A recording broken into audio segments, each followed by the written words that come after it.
Hi everyone, my name is Paige and welcome back to my channel. Today is July 1st and that means it is time for my June reading wrap up and my July TBR. I honestly don't know where the first half of this year went. If anybody can find it, please let me know. I will be over there looking for it in a little bit. But without further ado, let's go ahead and get into my June books. Okay, so like last month, what I'm going to do is I'm going to rank all of my books from my least favorite to my most favorite.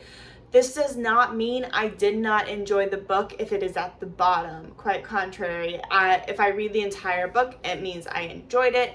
I am pretty easygoing reader, but I do also talk about the voice and stuff like that in these books. Yeah. So the first book I have, it was one of 7 that I read this month. It is listed at the bottom as my least favorite, but it is still a very good book, and that is The Downstairs Girl by Stacy Lee. Now, The Downstairs Girl is about a girl, Jo, who is living in the 19-teens in Atlanta while the Jim Crow South is kind of evolving. So she is trying to find her place as an Asian American young woman in Atlanta during the 19-teens whenever you are seeing this racial reckoning. This is very important for historical context that there was a lot of people from China who were brought into the South right after the Civil War to kind of replace the slaves for cheap labor. So, and a lot of this story follows the daughter of one of those people. It was a good story. It was a little more, it was realistic. It was historical fiction, no doubt. There's no magical realism or anything, so it is a little bit different than things I typically read. I typically read more YA fantasy books or things with magical influences, supernatural, even if it's just an undertone. So, but it was good to read something that was set in America during the first part of the 20th century that did not have any magical elements to it. If you haven't read them yet, I would recommend The Diviners. That's set in 1920s. All of the main characters have superpowers. It's a really cool read. I enjoyed it immensely. I've listened to the audiobooks multiple times. The next book we have is The Egyptian Myths by Geraldine Pench. This is a guide to gods, goddesses, and traditions of ancient Egypt. So in this book, it kind of goes in 3 sections. Like I said last month, it was written more as a history book, and I really enjoyed it for that. It was a nice, interesting read, and it kind of made me want to go more into looking at the archaeological evidence, which I did so in the most entertaining way possible. I looked it up on Nat Geo, and there are some wonderful documentaries on Disney Plus that owns National Geographic that talk about the archaeology behind ancient Egypt and what they're kind of doing today. They make it very entertaining and fun to watch, and sometimes you're like, well, I need to know what happens now. So yeah, this was number 6 of the 7. Like I said, it wasn't bad. It is written in a more historical fashion, so if you haven't read any history books in a while, this is also a really good book to kind of get started, because it is written for a general audience. It is not written for historians. Historians can use it, but it is not written specifically for people who are studying Egyptology. So my 5th book on the list is the first audiobook that's on here, and that is the Enola Holmes book 1, The Case of the Missing Marquess by Nancy Springer. I really enjoyed this book. It is middle grade, which is not typically what I read at all, but I enjoyed the movies, and I come across something else that had mentioned Nancy Springer's work, and I was like, why not give it a try? The audiobook's only 5 hours long, and that's if you're listening to on regular speed. I know a lot of you guys out there also listen at faster speeds. We've had these conversations in some of these chats, and so that it's a low commitment. It was fun, entertaining. The narrator for this made it sound more, I don't want to say sophisticated, but it didn't sound like I was listening to a middle grade novel. That's obviously who it was written for, but the narrator kind of was able to branch over and make it accessible for everybody, and it made it fun. So I enjoyed it. It didn't 100% meet my expectations. I kind of went into it thinking it was going to be more like the movie. It was better than the movie, but there were a couple of things that I was like, I don't know how I feel about that. Like I said, otherwise pretty entertaining. If you like middle grade or you're looking for something that's fun, I would recommend that because it is also historical fiction. We were on a historical fiction kick this month. So yeah. So number 4 is The Ivies by Alexa Donne. A little bit of context. This is Alexa's first YA mystery book, and I think she hit the nail on the head with this one. I read her other one, Pretty Dead Queens, and I think this one was a little bit better in my opinion. I liked the other one for different reasons, and it was a good book. I just think the voice and the tone in this one was a little bit better, and I don't know if it's also because... Hi everyone, Editing Paige here, and I think what I was trying to get at in this clip, and I deleted a whole bunch of the like kind of more of a rambling type of thing, and Alexa had posted a video today that kind of explained the difference between the Ivies and Pretty Dead Queens that I think just like made it click in my mind as I was watching. Is that the Ivies is more of a high octane thriller and Pretty Dead Queens is more of a slow burn. So the Ivies, it's more fast paced, it's more, you're constantly learning new information, whereas the Pretty Dead Queens, you're given it over a small or longer period of time. And I think that's what held my attention with the Ivies a little bit more. That being said, I listened to the Ivies as an audiobook, but Pretty Dead Queens I read. So I don't know if it's the difference between reading it versus listening to it, but I do think it was more boom, boom, boom with the Ivies versus Pretty Dead Queens.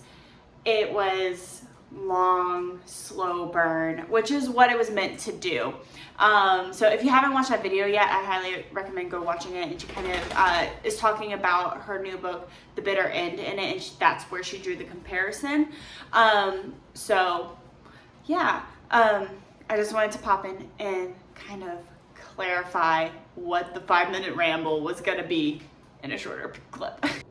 So the whole background behind the Ivies is that there are a group of girls who are all striving to get into an Ivy League school. Now, the Ivy League schools only offer a certain amount of spots to this specific prep school academy that they're at, and so they are doing it by whatever means necessary. When one of those girls gets murdered, the main character has to figure out who did it. So it's a fun read, and it was really interesting, and it kind of took me back to my high school days, thinking about like the SATs and everybody, like the anxiousness of waiting for decisions to drop. Everybody's dropped either in December when this was going on, that was early decision, or they all dropped like the beginning of March, and everybody was like, oh my god. So I feel like she captured that perfectly. So the narration in Alexa's book was really good. The girl that did the narration for the Ivies also did it for Pretty Dead Queens. Her name is Phoebe, and she is a fantastic narrator. I enjoyed the way that she kind of was able to, I am just talking, I really enjoyed the way that she could get that teenage spirit into the words.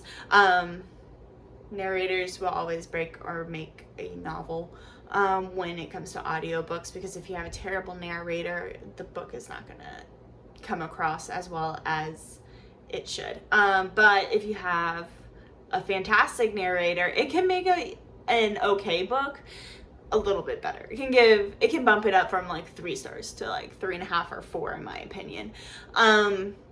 There are books that I would have never read just because of how the pacing worked or my specific genre that I read, but the audiobook made it for me. Number 3 is A Great Reckoning by Louise Penny. This is one of the Inspector Gamache novels, and I found these last year, probably about this time is the first one I listened to, and I've been listening to about 1 month since I found them, and I really enjoy them. I think they are good mysteries. They're good classic style mysteries. They have the feel of Agatha Christie to them, but set in a more modern day society and dealing with modern day issues. If you haven't read them, I highly recommend. There's 18 of them out right now, so if you're looking for something to binge read, this is the series for you. All of them are 350 plus pages, and if you're a fan of like J.D. Robb, I think these will also work for you. Louise Penny is from Quebec. She is what they call an Anglophone, so she speaks English. Her native language is English, but the main characters in these books are Francophiles. So they speak French as their native language, and you kind of get those little, like, spurts of culture that you don't always get to see, especially as an American in the American South. Yeah. So, Great Reckoning, Louise Penny. That's number 3 on my list. Like I said, I really enjoy it. The narrator, they did have to switch narrators after book 9 because the previous one had passed away, but they got it's the dad that from Downton Abbey, and I was a little iffy on him first, but then after I kind of got him in the feel, I think he's amazing. I think he was a good choice to replace the original narrator. Sometimes it's still a little bit of a shock for the first like 5 minutes, but yeah, like I said, narration is one of the things I will always talk about with audiobooks if I can. So I have 2 more on my list, and these were kind of tied for the top one. I thought about it and I went back and forth, and I loved both of them. The first one is Legends and Lattes by Travis Baldree. I had heard about this on Jess's vlog as well as Kate's, so I decided to go ahead and pick up a copy while I was at Walmart. And I liked it. I really did. It is such a fun, relaxing fantasy. Sometimes when we read fantasy, we are anticipating those super high stakes, something super fast paced, but this it checked all of the boxes without any of the stress that comes with a high stakes, fast paced fantasy novel. So I am jumping on the bandwagon of, I really enjoyed this book. I will probably read it again. And my last book, which is tied for first with Legends and Lattes, is Yours Truly by Abby Jimenez. I was just in the mood for this book when I was reading it. I'm not gonna lie. It's a rom-com. There are moments that made me laugh really hard. There are moments that made me want to hide my face in the pillow. And I think like I said, I needed this book when I was reading it. I started reading it at the end of May. And I blew through it. I was done by like the 3rd of June. So, this one is about 2 doctors who are working in the same ER, and they start a fake dating relationships. Fake dating is one of my favorite tropes in romance. As you see in my bookshelves back here, I have The Bodyguard, and I also have The Love Hypothesis. And those were 2 of my favorite books that I have gotten since I've gotten Book of the Month. There are plenty others here that I also thoroughly enjoyed. But that's a story for a different time.